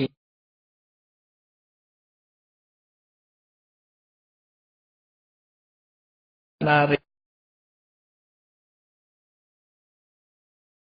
ခါကြီးတဲ့မှာတဲ့အမျိုးသားအမျိုးသမီးအလုံးအတွေ့ဓမ္မဈေးကွက်ကြီးတစ်ခုဖော်ထုတ်ပြီးတော့ခင်းကျင်းသွားတယ်တရားဓမ္မနဲ့ပတ်သက်ပြီးဝယ်ချင်တာဝယ်လို့ရလူတွေကတော့ဒီပွဲစည်းဆိုရင်သွားကြတယ်လေပွဲစည်းသွားပြီးတော့ဈေးဝယ်ကြဈေးဝယ်ကြတယ်လို့ကကုသန္တမြတ်စွာဘုရားဓမ္မဈေးကွက်ကြီးဖွင့်လှစ်ပြီးတော့ပေးသွားတယ်အဲ့တော့တရားတွေအတွက်ဘယ်တရားကိုအထုတ်ခြင်းတယ်လဲဘယ်တရားဘယ်လမ်းကြောင်းကနေပြီးနိဗ္ဗာန်သွားခြင်းတယ်ဆိုတဲ့ဓမ္မကျင့်စဉ်မျိုးစုံကိုဟောကြားဆုံးမပြီးတော့နဒိဋ္ဌဝါတိဟနာတံဝနိဗ္ဗုတောသောတတဝကောတိဟနာတာဆိုတာသူဆုံးမထားတဲ့ထူးခြားတဲ့ယဟနာတပည့်တွေနဲ့အတူတကွနောက်ဆုံးမှာတော့ချုပ်ငြိမ်းသွားတယ်ဘဝတစ်ခုကဆုံးသက်သွားတယ်လို့ဆိုတယ် အဲ့တော့ဒါလည်းတန်ဝေကရစရာဒါတော့တကူကြီးမားပြီးတရားဓမ္မတွေဟောပြောသွားတဲ့ကကုတ္တနာမြတ်စွာဘုရားကြီးဟာနောက်ဆုံးမှာတရားတွေတရားစည်းကွက်ကြီးဖော်ဆောင်ပြီးတော့ပြိဋိဘံဆံသွားပြီလို့ဒါရင်ပြိဋိဘံဆံတော့ဘယ်မှာဒီမြတ်စွာဘုရားရဲ့စေတီတော်ကိုတည်ထားခဲ့တယ်လဲဆိုကကုတ္တန်တော်စိနဝရောခေမာရမမိနေဘုတော်ခေမမြို့ကကျောင်းတိုက်ကြီးမှာပဲပြိဋိဘံဆံနေတဲ့အဲ့ဒီခေမမြို့ကခေမာရမဆိုတဲ့ကျောင်းတိုက်ကြီးမှာပြိဋိဘံဆံတထေဝတ္တထုပဝရောဂါဟုတံနဖမုခတောအဲ့ဒီမှာပဲဓာတ်တော်ကတဆူတည်းသာကျွင်းတယ်တတန်းရှိတယ်ဘုရားတချို့တွေပါဓာတ်တော်ကတဆူတည်းမို့အဲ့ဒီဓာတ်တော်တဆူတည်းကိုဌာပနာထိသိမ်းပြီးတော့တဂါဝုတ်မြင့်တဲ့ထုပလို့ဆိုတဲ့ပထိုးတော်ကြီးကိုတီထားပြီးတော့ခေမာရမကျောင်းနိုင်ထဲမှာပဲစေတီပထိုးတီထားပါတယ်သူဆိုရင်ဒါကကုတ္တနာမြတ်စွာဘုရားအဲ့တော့အဲ့ဒီနေရာဟာခုချိန်မှာဘယ်ရောက်သွားလဲလို့မေးကြရှိတယ်ဘယ်ရောက်သွားလဲဆိုရှိနေဥမှာပဲနော်ဓာတ်တော်မူတော်တော့မရှိတော့ဘူးသို့တော့ဘုရားရဲ့စေတီပထိုးတည်တဲ့နေရာတို့ကတော့ရှိဘုရားတဆူနဲ့တဆူကြားမှာမြေကြီးကတိယုစနာမြင့်တက်လာတယ်အဲ့တော့မြေကြီးအောင်ရောက်သွားတယ်လို့ပြောဒီဘုရားရဲ့စေတီတော်ဟာမြေကြီးအောင်ရောက်တယ်ဘာကြောင့်လဲဆိုရင်ကတ္တဗဘုရားရဲ့စေတီကိုရွှေစေတီကြီးရှိတဲ့နေရာကိုလယ်သမားတူကရှ िख ိုးဥချနေတာမြတ်စွာဘုရားကြုံတွေ့တဲ့အခါဘာအတွက်ဥချတာလဲလို့ဆိုတဲ့အခါသူတို့ရဲ့ရိုးရာပူဇော်လာတဲ့နတ်ကွန်းရှိလို့ဆိုမဟုတ်ဘူးမြတ်စွာဘုရားဒီနေရာမှာကတ္တဗဘုရားရဲ့ရွှေစေတီရှိတယ်ဆိုပြီးတကူတော်နဲ့ထုတ်ဖော်ပြီးတော့ပြခဲ့ဘူးတယ်ပေါ့မြေကြီးအောင်မြုပ်သွားပြီအဲ့တော့ဒီကကုတ္တနာမြတ်စွာဘုရားရဲ့စေတီတော်ဟာမြေကြီးအောင်မြုပ်သွားပြီမြုပ်သွားလို့မြေကြီးထဲမှာရှိနိုင်တယ်ပေါ့ဓာတ်တော်ကတော့မရှိတော့ဘူးဘာလို့လဲဆိုရင်ဘုရားတဆူပွင့်နောက်ဘုရားတဆူပွင့်ဓာတ်တော်အကျွင်းကြံဆိုတာမရှိရဘူးရှိနေရင်ဘုရားရှိတယ်ဆိုတဲ့အဓိပ္ပာယ်ရတယ်ဓာတ်တော်တွေအားလုံးဟာနောက်ဆုံးတေဇောဓာတ်လောင်ပြီးချုပ်ငိမ့်ပြီးတော့သွားတယ်ဟုတ်ပြီဒါကကုသနာမြတ်စွာဘုရားရဲ့တမိုင်းကြောင်လေးအချင်းပေါ့နော်တမိုင်းကြောင်လေးအချင်းနဲ့ဒီလိုတကောဣတိပတ္တိနဲ့ပြည့်စုံပြီးတရားဓမ္မဟောပြီးတတ္တဝါတွေကိုခြေချွတ်သွားတဲ့ဒီမြတ်စွာဘုရားဟာလည်းပြိဋိဘံဆံသွားပြီသင်္ခါရဆိုတာဒီတိုင်းပါပဲဟောကဘာကြီးဟာပြောင်းလဲသွားတယ်ကကုသနာမြတ်စွာဘုရားပွင့်ပြီးတဲ့နောက်မှာလူတွေရဲ့တဏ္ဍာမှာမကောင်းမှုအကုသိုလ်တွေကများလာတော့တက်တန်းကဆုပ်သွားပြီးတော့ဆယ်နှစ်တန်းထိအောင်ရောက်သွားတယ်နော်ဆုပ်သွားတာဆယ်နှစ်တန်းထိအောင်ရောက်တော့အခုခေတ်ဖြစ်နေတာတွေတဲ့ပိုအခြေအနေဆုံးမှာပေါ့ခုခေတ်လည်းဆိုးလာတယ်လေဆိုးလာအဲ့ဒီဆယ်နှစ်တန်းရောက်ပြီဆိုလို့ရှိရင်အမတန်ဆွမ်းထက်တဲ့လက်နဲ့ကြီးတွေနဲ့တကြပုတ်ကြဖြစ်လာမယ်ခါသီးတဲ့အမုန်းတွေနဲ့အခုလည်းအဲ့ဒီပုံစံဝင်နေတယ်နည်းနည်းနော်ခါသီးတဲ့အမုန်းတွေနဲ့ရန်သူဟုတ်သည်ဖြစ်စေမဟုတ်သည်ဖြစ်စေတတ်တာဖြတ်တာတွေများလာအဲ့ဒီလိုကဘာမှာတတ်မှုဖြတ်မှုတွေဟာထင်ရှားဖြစ်လာကဟုသနာမြတ်စွာဘုရားလက်ထက်မှာအဲ့ဒီလိုတတ်ကြဖြတ်ကြတဲ့လူသားမျိုးနွယ်တွေဟာကုံတလောဖြစ်သွားတဲ့အခါမှာလူတွေကပြန်ပြီးတန်ဝေကရပြီးတူနဲ့တူမေတ္တာထားလိုက်တဲ့အခါမှာတက်တန်းပြန်တက်လာပြီးတော့အသင်ချေရှည်ကျင်တိုင်းရှည်ပြီးတခါမကောင်းတဲ့စိတ်တွေဝင်လာပြန်တော့ပြန်ကြလာကြထားတိုင်းလိုပဲတက်လိုက်ကြလိုက်အပြောင်းလဲရအမြဲရှိနေတယ်ဆိုတာတတိထားကြဖို့ပေါ့နော်ခေတ်ဆိုတာအမြဲတမ်းအပြောင်းလဲဖြစ်နေအဲ့တော့ပြန်ကြလာလိုက်တာတက်ပြီးပြန်ကြလာတော့အခါလူတွေရဲ့တက်တန်းဟာ3000တန်းထိရောက်လာတောင်30မြင့်တယ်တက်တော်ကတော့3000တန်းနဲ့အေးတပည့်တာဝကတွေတာဝကတန်လိပါဒခေါ်ပြီးတော့အခတာဝကယာတုနဲ့မြောက်စားတဲ့အခါမှာတော့တဲ့ဖယောတဆိုတဲ့မထေရဥဒ္ဒရဆိုတဲ့မထေရဒီနှစ်ပါးကအခတာဝကတတိဆဆိုတဲ့ယဟန်ကအလုတ်ကျွေးအမျိုးသမီးတွေကသမုဒ္ဓါတဲ့ဥဒ္ဒရာတို့ဒီနှစ်ခုကအမျိုးသမီးတွေကထူးခြားတဲ့လက်ရရနဲ့လက်ဝဲရဒီလိုမြတ်စွာဘုရားမှာတို့ရှိတယ် အဲ့တော့ကောဏကဝဏမြတ်စွာဘုရားအခုလိုလူလောကမှာပေါ်ထွန်းလာပြီးတာကိုမှတ်တမ်းတင်ထားတဲ့အခါမှာဓမ္မစေတေသမုတ်တိတဝါဓမ္မဒုတ်တဝိဖုတိတံဓမ္မပုပ္ပခုံလံကတ္တဝနေဗုတောသောတတဝကောတရားဤဟူသောစေတီကြီးကိုတိဆောက်တရားဤဟူသောဒီပိတ်ဖြူကြီးနဲ့လွှမ်းထားပြီးတရားဤဟူသောပန်းကုံကြီးဖုံးလွှမ်းထားတဲ့ပန်းကုံကြီးဖုံးလွှမ်းထားပြီးတဲ့နောက်မှာပြိဋိဘံစံသွားတယ်ဆိုလိုတာကလူတွေအမှန်တရားသိရှိအောင်ဟောပြောဆုံးမပြီးကကုတ္တကောဏကဝဏမြတ်စွာဘုရားကလည်းပြိဋိဘံစံသွားတယ်လို့ဆိုလိုတယ်အဲ့ဒီကောဏကဝဏမြတ်စွာဘုရားဘယ်မှာပြိဋိဘံစံတော့ဆိုကောဏကဝနောတံဗုဒ္ဓောပပ္ပတရမမိနေဗုတောပပ္ပတရမကျောင်းတိုက်မှာပြိဋိဘံစံနေတဲ့ဓာတုဝိထာရိကံအာတိအဲ့ဒီဘုရားကအဋိဋ္ဌံလိုက်သည့်အတွက်ကြောင့်ဓာတ်တော်လေးတွေအစိတ်စိတ်မွားလေးဖြစ်တယ်။ဒါကြောင့်ဓာတ်တော်ရှိသမျှစေတီပထိုးတွေလည်းပဲများတယ်။အခုဂေါတမဘုရားလိုပဲစေတီပထိုးတွေများပြီ။တေတုပရိသတော်ဟိုရဒီရတိမှာမြတ်စွာဘုရားဓာတ်တော်တွေထိသွင်းပြီးတော့ဌာပနာတဲ့စေတီတွေပေါ်ခဲ့တယ်။အဲ့ဒီစေတီတွေပဲရောက်သွားတော့ဆိုရင်ခုနလိုပဲမြေကြီးအောင်မြုပ်သွားပြီလို့သူမှတ်တယ်။တခါတတိယမြောက်ပွင့်တော်မူတဲ့ဘုရားကကတ္တဗဘုရားဗာရဏသီပြည်မှာမွေးဖွားတယ်ဗြဟ္မထတ္တဆိုတဲ့ပုံနာနဲ့ဓနဝတီဆိုတဲ့ပုံနေမှမဲတော်ခမည်းတော်တို့ရဲ့သားဖြစ်တယ်ပေါ့ဘောဓိပင်ကတော့ဘာလို့ဆိုပင်ညောင်ပင်ညောင်ကိုညောင်ပင်နဲ့လို့လည်းပြောကြတယ်ပေါ့ပင်ညောင်ပင်ဘောဓိညောင်ပင်ကမျိုးပေါင်းအစိတ်လောက်ရှိတယ်ညောင်မျိုးကအစိတ်လောက်ရှိတယ်နော်အဲ့တော့ပင်ညောင်ဘောဓိမှာဒီကတ္တဗဘုရားအလောင်းဟာပွင့်တယ်အယတ်တော်ကအတောင်20ရှိတယ်တက်တော်က2000တန်း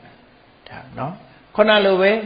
တက်တန်းတွေကရှည်ပြီးတော့ပြန်ကျလာတဲ့အချိန်မှာပွင့်တယ်နော်တက်တန်းတွေက10နှစ်တန်းတရားဆုတ်သွားတယ်ဆုတ်သွားပြီးတော့အသေးချေတိအောင်တက်သွားတယ်တက်ပြီးပြန်ဆင်းလာတယ်2000တန်းရောက်တဲ့အခါမှာကတ္တဗဘုရားပွင့်တယ်လို့သူတို့မှတာဝကတဏိပါဒကတစ်ချိန်ရာပေါင်း2000တက်ရောက်တယ်အဲ့ဒီ2000တဲကရွေးချယ်ပြီးတော့ခန့်အပ်တာတော့တိတ်တမထေနဲ့ဘာရဒွါစာမထေပညာအရာဣတရေရတဲ့တိတ်တလက်ရတော့ရာဘာရဒွါစာတကူရဣတရေရတဲ့လက်ဝဲတော့ရာဒီနှစ်ပါးကိုခန့်အပ်ပြီးတော့အဲ့ဒီမှာတပ္ပမိတ်တဆိုတဲ့ယဟန်တော်ကတော့ဘုရားရဲ့အလုပ်ကျွေးအမျိုးသမီးတွေကအနုလာနဲ့ဥရုဝေလာတို့ကမြတ်စွာဘုရားရဲ့ထူးခြားတဲ့တပည့်မတွေဖြစ်တယ်။ဘုရားမြတ်စွာဘုရားလက်ထက်မှာလည်းဘုရားလောင်းကကုသန္တမြတ်စွာဘုရားလက်ထက်မှာလည်းကောရမဘုရားလောင်းဟာလူဖြစ်တယ်။ကောဏကမဏဘုရားလက်ထက်မှာလည်းပဲကသုကောရမဘုရားလောင်းဟာလူဖြစ်ခဲ့တယ်။ဘုရားနဲ့တွေ့တယ်။ဒီကသုဘုရားလက်ထက်မှာဘုရားလောင်းကဇောတိပါဠဆိုလူလင်ဖြစ်တယ်။ဇောတိပါဠဖြစ်တဲ့အချိန်မှာနောက်ပွင့်မဲ့သူကဖျားဖြစ်ပေမဲ့လို့ဖျားကိုမကြည်ညိုဘူး။ဘာကြောင့်မကြည်ညိုတာတော့ဆိုသူကပြမနာမျိုးပုံနာမျိုးဆိုတာဖျားကိုမကြည်ညို။သို့တော့ကတ္တဗမြတ်စွာဘုရားရဲ့အမှန်တမ်းလူတွေကရင်းနှီးတဲ့ဥပဒကတကာကြီးတယောက်ရှိတယ်။သူ့ကိုဂတိကာရအိုရိမ့်တယ်လို့ခေါ်တယ်။ဒီဇလန်းကတတ်တတ်ရှိတယ်နော်။ဂတိကာရအိုရိမ့်တယ်ကြီးဆိုတာမျက်မမြင်မိဘနှစ်ပါးကိုလှုပ်ကြွေးနေတာသူကအနာဂါကြီးအဲ့ဒီဂရိကာရကြီးကပဲဗြဟ္မာဖြစ်ပြီးဂေါရမဘုရားပွင့်တဲ့အခါကျကြာသင်္ကန်းလာကထာသူပဲကတ္တဗဘုရားရဲ့တကားအနာဂံဥပဒကကြီးအဲ့ဒီတော့ကဂေါရမဘုရားလောင်ဇောတိပါဠကိုကတ္တဗဘုရားထံခေါ်တာမရဘူးနောက်ဆုံးကျတော့သပင်ဆွဲပြီးခေါ်တဲ့အတိုင်းဓာတိဖြစ်သွားတယ်ဒါနဲ့လိုက်သွားတော့ကတ္တဗဘုရားရဲ့တရားလည်းနာလဲရရောဇောတိပါဠဆိုတဲ့ဂေါရမဘုရားအလောင်းဟာချက်ချင်းသင်္ကန်းဝတ်သွားတာအိမ်သာမပြန်တော့ချက်ချင်းတရားထုတ်တယ် နော်ယဟန်ဖြစ်သွားဒီလိုဇာလံလေးရှိတယ်အဲ့တော့ကတ္တဗမြတ်စွာဘုရားဟာလေနောက်ဆုံးမှကြတော့ဒီသူတော်ကောင်းတရားထွန်းကားအောင်တရားတွေကိုကဲတင်ဆုံးမပြီးတဲ့နောက်မှာတာဝကတွေနဲ့အတူတကွ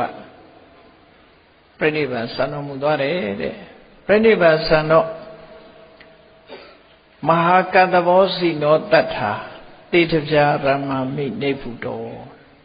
ကတ္တဗမြတ်စွာဘုရားဟာတေတဗျာရမဆိုတဲ့ကျောင်းတိုင်းမှာပြိဋိဘံဆံတယ်တထေဝတ္တထုပဝရောယောစနုပေထမုခတောတယုဇနာအမြင့်ရှိတဲ့ဒီစေတီပထိုးကိုတည်ထားကိုးကွယ်ခဲ့တယ်တနေရာထဲမှာပဲဂေါတမဘုရားလက်ထက်ရောက်တဲ့အခါကျတော့အဲ့ဒီစေတီပထိုးကိုးကွယ်တဲ့နေရာကိုပြန်တွေ့တယ်ခုနကလေသမားတယောက်ကရှ िख ိုးနေတာတွေ့တော့မြတ်စွာဘုရားဒီနေရာမှာကတ္တဗဘုရားရဲ့စေတီရှိတယ်ဆိုပြီးတော့တကူတော်နဲ့ထုတ်ဖော်လိုက်တဲ့အခါစေတီကမြေကြီးတွေကနေကြွတက်လာတယ်အဲ့ဒီမှာပူဇော်ကြောခွင့်ရလိုက်ကြတယ်နော်မြတ်စွာကတ္တဗမြတ်စွာဘုရားရဲ့ရွှေစေတီဆိုတဲ့ဝတ္ထုရှိတယ်ဓမ္မပဒထဲမှာအဲ့ဒီလိုမြေကြီးအောင်မြုပ်ပြီးတော့သွားတယ်ကတ္တဗမြတ်စွာဘုရားပြိဋိဘံဆံသွားပြီးတဖြည်းဖြည်းလူလောကကြီးဟာဆိုးမိုက်လာပြီးတက်တန်းတွေတိုးလို့ဆယ်နှစ်တန်းလေးရောက်တဲ့အခါအဆိုးဆုံးအဆင့်ရောက်သွားတဝူနဲ့တူတကြဖြတ်ကြပေါ့ခဏခေလို့လက်နဲ့တွေကလည်းကောင်းနော်တခါဒိန်းဆိုတစ်ချက်ချလိုက်ရင်လူကသိမ့်ချီသေးသွားနော်အနိဝိပုံးနဲ့ကျဲလိုက်မယ်ဆိုတန်းချီသေးသွားအဲ့ဒီလိုအစွမ်းထက်တဲ့လက်နဲ့ကြီးတွေသုံးချပြီးလူတွေအများကြီးသိသွားတဲ့အခါလူတွေကပြန်ပြီးတော့တဝူနဲ့တူမေတ္တာတရားတွေထားတတ်လာကြတယ်ဒုက္ခရောက်လာလို့ရှိရင်လူချင်းခင်သွားတတ်တယ်ပေါ့နော်လူချင်းခင်သွားအဲ့ဒါလို့မဟုတ်ရင်လူတွေဟာတဝူနဲ့တူလောဘဖြစ်ပြီးတာနေပြီးတော့ဒေါသတွေဖြစ်တယ်မကျေမနပ်တွေဖြစ်တယ်လူကြရက်ကြနဲ့အဲ့ဒါလို့ဖြစ်တယ်အခုအချိန်မှလည်းကြည့်လေလူတွေကလိုဘမပြည့်တော့လောဘကကြီးလာကြလောဘကြီးလာတဲ့အခါကျတော့ကိုကသူများစားတယ်လို့သူများသွားတယ်လို့သူများဝဲတယ်လို့မဝဲနိုင်ဘူးဆိုတဲ့အခါဒေါသတွေဖြစ်လာတယ်ငွေကြေးတနာမပြည့်စုံတော့ရှာတယ်ရတဲ့လူတွေကိုရန်လုလာတယ်နောက်ပြန်ဖြစ်လာတယ်လောဘနောက်ဒေါသလိုက်လာတယ်အခုခေတ်အခြေအနေဖြစ်နေတယ်လို့ဒီတဲ့ဆိုးတဲ့အခြေအနေမျိုးဖြစ်ပြီးတော့လူတွေဟာနောက်ဆုံးကြတော့သိဆုံးသွားကြတဲ့အခါမှာမေတ္တာတရားထားပြီးလူသက်တမ်းကြီးကပြန်တက်သွားပြန်တယ်တစ်ဆင့်ပြီးတစ်ဆင့်နှစ်ပေါင်းကြာတဲ့အခါသက်တမ်းဟာအသင်္ချေထိရောက်သွားအဲ့ဒီကနေတခါပြန်ဆုတ်လာခဲ့တာ1000 တန်းရောက်လဲဖះမပွင့်သေးဘူး2000 တန်းရောက်လဲ2000 တန်း1000 တန်း1000 တန်းတယောက်မပွင့်သေးဘူး100 တန်းရောက်တဲ့အခါမှာဂေါတမဘုရားလာပွင့်ရတယ်တို့ဆိုလို့100 တန်းရောက်တဲ့အချိန်ဟာအဆိုးဆုံးအချိန်တော့ရောက်တယ်။ဘာကြောင့်လဲဆိုရင်ဒုစရိုက်တွေဟာ9000 တန်းလောက်မှာလူလောကမှာခဏရှိတဲ့ဒုစရိုက်အားလုံးဟာအသက်9000 တန်းမှာအကုန်ပေါ်ပြီးအကုန်ရောက်သွား။ဘုန်းကြီးတို့တခါတော့ဟောထားတဲ့ရှင်နေလူသားများရဲ့လက်ဖန်ကဘာဆိုတာကိုနာကြည့်လိုက်။စာအုပ်ဖတ်ကြည့်လိုက်လူတွေဟာတက်တန်းဘယ်အချိန်မှာဘယ်လိုအကုသိုလ်တွေလုပ်ခဲ့ကြတယ်ဆိုတာနော်ဘယ်လိုအကုသိုလ်တွေလုပ်ပြီးဘယ်လိုတက်တန်းတွေဟာရော့ကျသွားတယ်ဆိုတာကိုသိချာမြတ်စွာဘုရားဟောထားတဲ့အတိုင်းဟောထားတာရှိတယ်ဆက်ကဝတ္တိတုတ်တံလို့ဆိုတာရှိတယ်အဲ့ဒါလို့ဂေါတမဘုရားဖွင့်တဲ့100 တန်းရောက်လာပြီဆိုရင်အဆိုးတွေအလုံးကုန်သွားပြီအကောင်းမကြံသလောက်အဆိုးကုန်အဲ့ဒါကြောင့်မလို့ကလိယုတ်လို့ခေါ်တယ်ဂေါတမဘုရားပွင့်တဲ့အချိန်ခါလားကလိယုကဆိုးရုပ်တဲ့အချိန်ပိုင်းနဲ့ဘယ်လိုဆိုးရုပ်တာကိုဘယ်လိုဥပမာပေးထားတော့ဆိုရင်ဒီ၄ချောင်းတော့စပွဲကြီးနဲ့ဥပမာပေးထားတယ်၄ချောင်းတော့စပွဲကြီးဟာခြေတော်၄ချောင်းထောက်နေတဲ့အချိန်မှာဆိုရင်ဒါကတယုတ်လူတွေဟာ၄ပုံလုံးလူကောင်းကြီးပဲအဲ့ဒီခေတ်ရှိခဲ့တယ်အဲ့၄ပုံနဲ့ကတပုံကတရားပြက်လာပြီး၃ပုံပဲကောင်းလို့ရှိရင်စပွဲကြီးကခြေတော်တစ်ချောင်းကျိုးလာတာနဲ့တူတယ်လှုပ်လာခြေတော်တစ်ချောင်းကျိုးတရိတာယုတ်လို့ခေါ်တယ် နောက်တစ်ခါခြေတော်နှစ်ချောင်းကျိုးသွားတော့နှစ်ချောင်းပဲအကောင်းကြတယ်အဲ့ကြသဘောကြီးကဆောင်းသွားပြီဆောင်းသွားတယ်လို့လူလောကကြီးကဆောင်းနေအဲ့ဒီလိုဆောင်းတာကြတော့ဒွါပရယုတ်လို့ခေါ်တယ်နောက်တစ်ခါတစ်ချောင်းထပ်ကျိုးလိုက်တဲ့အခါခြေတော်တစ်ချောင်းပဲရှိတော့ဘယ်လိုနေပဲဆိုစဉ်းစားကြည့်လေးချောင်းတော့သပွဲကြီးမှာသုံးချောင်းကျိုးသွားပြီတစ်ချောင်းပဲကျန်တယ်တစ်ချောင်းနဲ့ထောက်နေတဲ့အချိန်ဟာငြိမ်သက်မှုလုံးဝမရှိဘူးဂေါရမဘုရားပွင့်တာအဲ့ဒီတစ်ချောင်းတော့အချိန်မှပွင့်အဲ့ဒါကိုကလိယုတ်လို့ခေါ်တယ်တစ်ချောင်းဆိုတာအဓိပ္ပာယ်ကတော့လူလေးပုံပုံလိုက်လို့ရှိရင်သုံးပုံကလူဆိုးရုပ်တဲ့လူတွေဖြစ်ပြီးတပုံပဲလူကောင်းကြနော်အဲ့ဒီတပုံအကြံလေးနဲ့ဂေါရမမြတ်စွာဘုရားလောကကြီးမှာပွင့်ရတာဒါကြောင့်မို့စာပေကျမ်းကရေးသားတဲ့တိကကျမ်းနေရေးတဲ့ဆရာကြီးတွေကရေးထားတာရှိတယ်ကပ္ပကတ္တာယေကလိယုခေဗုဒ္ဓပါတော်ဟောမဣစ္စရိယဒါလို့ဆိုးတဲ့ကဘာကြီးမှာဘုရားပွင့်လာတာသိအမှုကောင်းတယ်တဲ့ဟုတ္တမောဝမစ္စေဇာတံသမုဒိတမကရန္တမရဝိန္ဒံဘာနဲ့ဥပမာတူလို့ဆိုရင်ရေမိဘုံကြီးတွေကဂျာပန်ကြီးပွင့်လာတယ်လို့ပါပဲတဲ့မိဘုံမောဘလို့ဂျာပန်ပွင့်နော်ကြာဆိုတာရေတွေကပွင့်တယ်အဲ့တော့ဂေါရမဘုရားပွင့်လာတာဟာမိတွေကဂျာပန်ကြီးပဲလို့ဒီလိုဆိုတာတင်စားပြီးတော့ပြောတာရေတွေကဂျာပန်မဟုတ်ဘူးမိဘုံတွေကပေါ်လာတဲ့ဂျာပန်လို့ဒီလိုတင်စားပြီးတော့ပြောလို့ရှိကြတယ်အဲ့လိုအစိုးရုပ်တဲ့အချိန်ပိုင်းမှာဂေါရမမြတ်စွာဘုရားဘလောက်အလုံးလုံးရတယ်ဆိုတော့လောကသားတို့အတွက်မြတ်ဗုဒ္ဓရဲ့ကြိုးပမ်းချက်ဆိုတဲ့တရားကိုနားကြည့်လိုက်ဂေါရမဘုရားဟာနေမနာညမနာဘလောက်အလုံးလုံးပြီးကြိုးစားပြီးတရားဟောခဲ့တယ်ဒီလိုကြိုးစားဟောရတဲ့နဲ့တောင်မှပဲလူတွေကဟိုတည်းမဖြစ်ကြဘူးနော်ဆုံးမြဲဆိုးလာကြဒီလိုဆုံးလို့လည်းပေါ့အေးမြတ်စွာဘုရားသာသနာတော်ကြုံတွေ့လာလို့သာလူလောကကြီးဟာအနည်းငယ်တန့်သွားတာဖြစ်တယ်ပေါ့အားလုံးသိတဲ့အတိုင်းဂေါရမဘုရားဟာကပိလဝတ္ထုမြို့မှာသုတ္တရဏမင်းကြီးနဲ့မေရောမာယာတို့ကမွေးဖွားလာတဲ့သားဖြစ်တယ်နော်ဒါ29နှစ်မှာတောထွက်ပြီးတော့တရားကျင့်တယ်တရားသူတရားမြတ်ရတာဘောဓိပင်အတ္တထဆိုတဲ့ကြောင့်ဗုဒ္ဓဟိပင်အောက်မှာတရားသူတရားမြတ်ရတယ်ဒီကနေ့ဘောဓိပင်နော်အရတ္တောက78တောင်ပဲရှိတယ်နော်78တောင်ရှိတယ်တက်တော်ကြတော့တရားတန်း80ပဲတက်တော်နေရတယ်လို့ဂေါရမဗုဒ္ဓရဲ့တက်တော်ဟာအဲ့ဒီ80ပဲအဲ့လိုမြတ်စွာဘုရားကိုယ်တိုင်ကဒီအကြောင်းတွေကိုဟောပြောပြီးတဲ့အခါမှာဒီရဟန်းတော်တွေကိုဒီဗုဒ္ဓဝင်အကြောင်းတွေကိုဟောပြီးတဲ့အခါမှာ